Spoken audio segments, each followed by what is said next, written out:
Line लगी थी। लोग परेशान थे क्योंकि अंदर से बार बार एक ही आवाज आ रही थी, गैस खत्म हो गई। धीरे धीरे ये खबर पूरे शहर में फैल गई। अब हर घर में एक ही सवाल था, आज खाना कैसे बनेगा। उसी शहर की एक छोटी सी गली में एक लड़का रोज सड़क किनारे बैठता था। उसका नाम था टोंग टोंग। वो छोटे छोटे लकड़ी के गट्ट बेचता था, लेकिन शहर में गैस के जमाने में लकड़ी कौन खरीदता। लोग उसके पास से गुजरते हुए बस हल्का सा मुस्कुरा देते थे। कुछ लड़कियां तो मजाक में कहती, ये तो पुराने जमाने का बिजनेस है।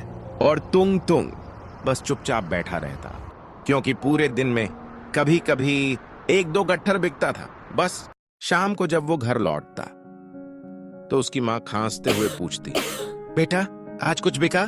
तुंग तुंग हल्की मुस्कान के साथ कहता, हाँ माँ थोड़ा बहुत। लेकिन सच ये था कि उसकी माँ कई दिनों से बीमार थी और तुंग तुंग के पास इलाज के पैसे भी नहीं थे।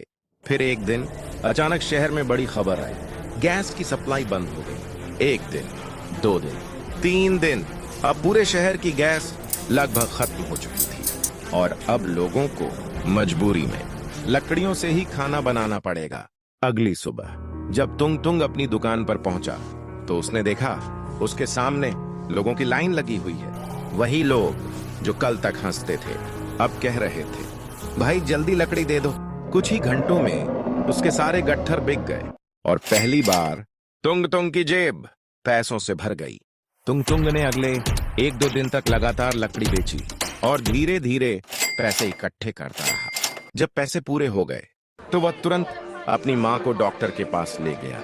डॉक्टर ने इलाज शुरू किया। जब माँ की तबीयत थोड़ी ठीक हुई तो उन्होंने तुंग तुंग से पूछा, बेटा इतने पैसे कहां से आए। तुंग तुंग मुस्कुराया और धीरे से बोला, माँ जिस काम पर लोग हंसते थे आज वही काम आ गया।